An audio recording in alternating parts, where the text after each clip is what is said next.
just sit here blissfully, we'll feed you, we'll worship you. All you have to do is just sit in one place and be blissful. I will feed you for the rest of your life. Can you do?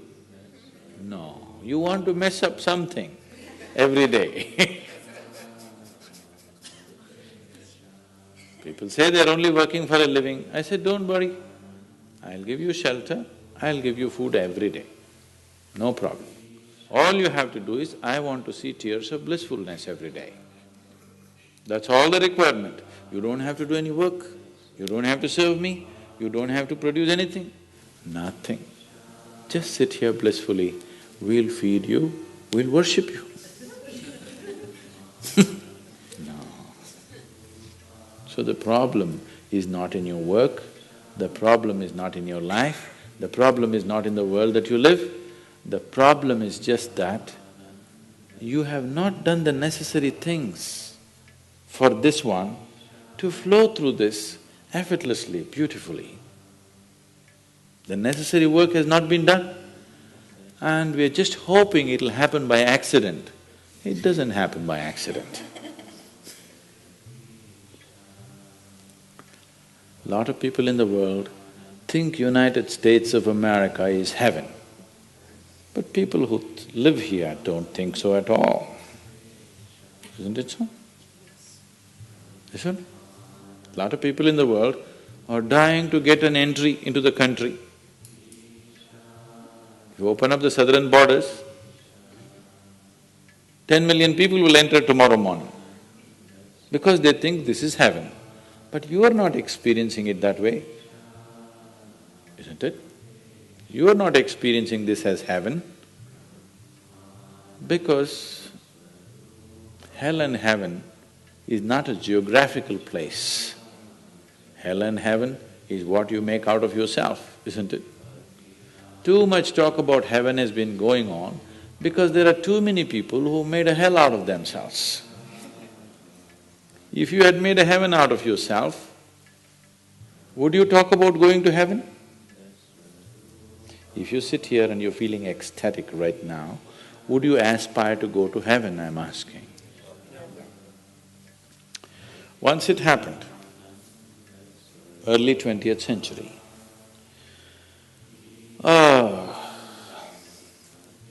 an Orthodox Greek church, a bishop from that church, you know, Orthodox Greeks have their own separate church, they have their own pope who lives in Turkey, you know this?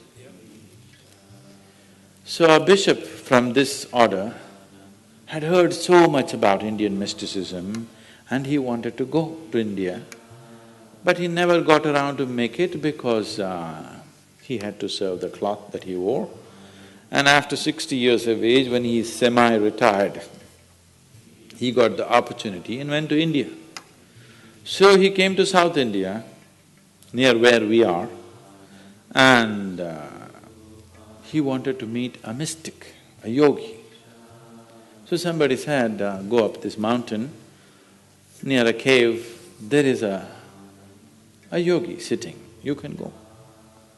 So our man went, plodded up the mountain, halfway up and went. In front of a cave, an old man with a gentle smile upon his face was just sitting with his eyes closed. So the bishop went and prostrated. He cannot do it, he is not made for that. But they had told him, if you go to India, you have to crawl. He prostrated like this and with all his four limbs he got up. The yogi looked at him with amusement. Obviously, he has never prostrated anywhere before. And he smiled. Then the bishop said, I am like this, I am a bishop. I have served in the church for so long, but I have a few questions, can you answer? The yogi smiled and said, yes, please, whatever the question. Then the bishop asked, what is life? At the age of 60. What is life? So the yogi closed his eyes, became very blissful and said, "Life is like the fragrance of a jasmine on the spring breeze." And tears of blissfulness flowed out of his eyes as he was saying this. Then the bishop said, "No, no, no. Our Pope has told us life is like a thorn and we must renounce it. And even symbolically, Jesus himself wore a crown of thorns. So, how come you say this? Our Pope says otherwise."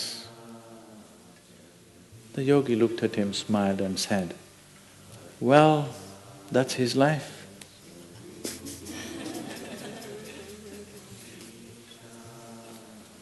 So, what you make out of it is not because of where you are, what you are, it is just what you make out of it, isn't it?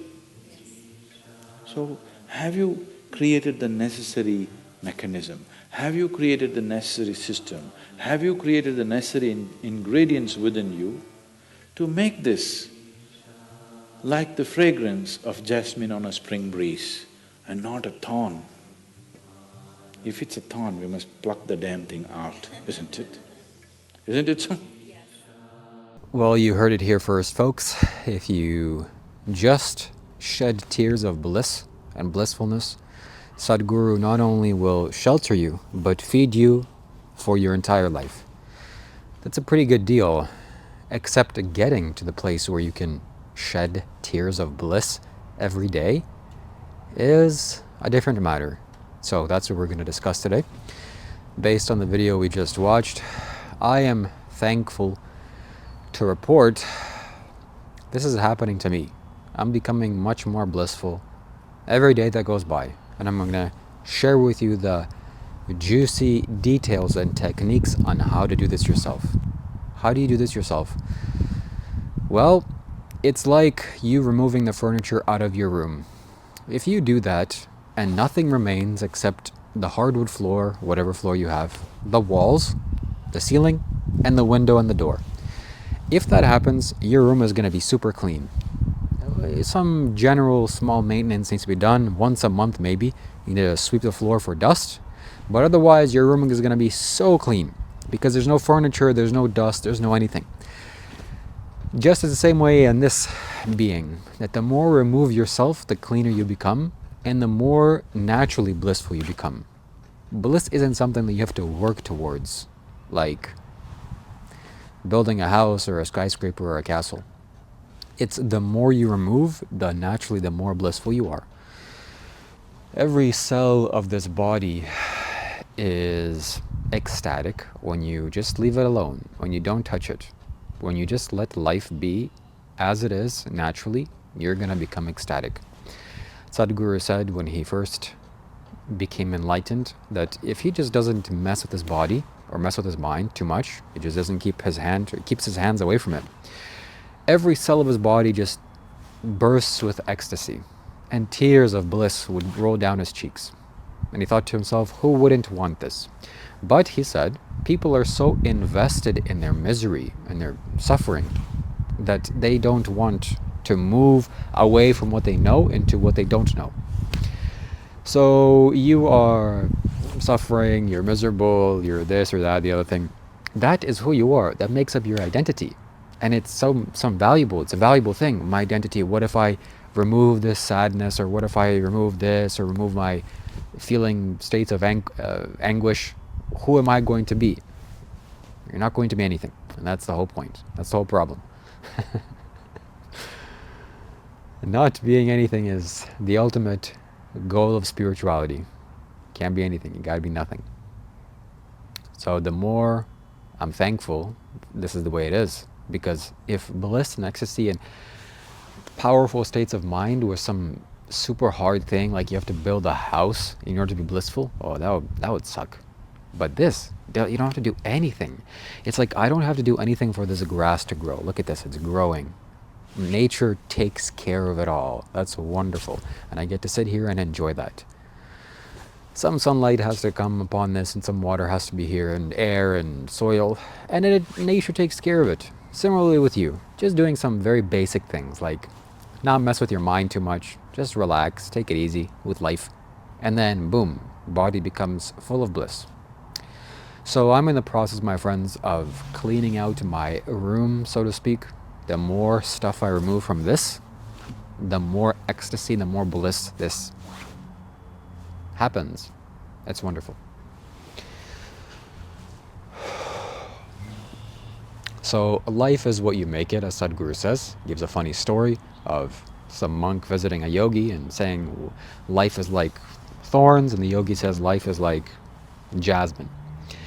That's exactly it, and that's exactly right. Whatever you make your life, that's what you're going to be. And you are 100% in control of what you make your life, especially if you're a human being. Because if you're an animal, it's a little bit different, but you're not an animal, you're a human being, conscious. You can go anywhere you want, you can do anything you want. But aside those two things, you can be anything you want. This is the most thing you're in control of. Because doing something, yeah, you have control over that, but you have way more intimacy and control over the inside of this. And shouldn't you make this absolutely ecstatic and blissful all the time? Yes, you should. So why don't you? Well, not enough practice, as Sadhguru says, and not enough effort has been made to take charge of this. You haven't taken charge of this. This reminds me of something that people say.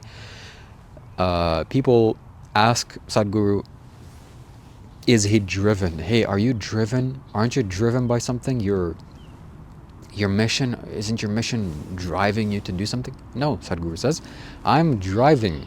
I'm in the driver's seat. I'm not driven. I'm driving. Yes, my friend, this is exactly how it needs to be. So these things just point to your subconscious mind and how it is. If you want to be driven, okay, being driven is nice, but in life, you can't be the one driven. You have to be the one driving. Why? Because who else is going to drive for you? Life? Other people? No thanks. I don't trust them as drivers. So driving yourself means creating the conscious experiences you want inside of yourself. And it doesn't take much. If you just connect to nature, connect to life, it's ecstatically blissful. It's the default. It's like you enter into a video game, a brand new video game, it's the default character. You don't have to work for it, you have to strive or struggle or do some fancy thing. It just comes with a territory, it's built in. Same thing, bliss is built in. You touch the inside of this nature, this life, it's just bliss. So thank you so much for watching. I hope you enjoyed this video. Reach out to me for a spiritual conversation.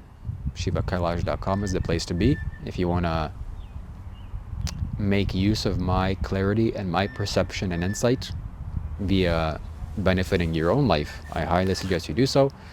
If you want clarity, if you want guidance, I can talk to you for absolutely free, no charge, for 30 minutes. So book your session today.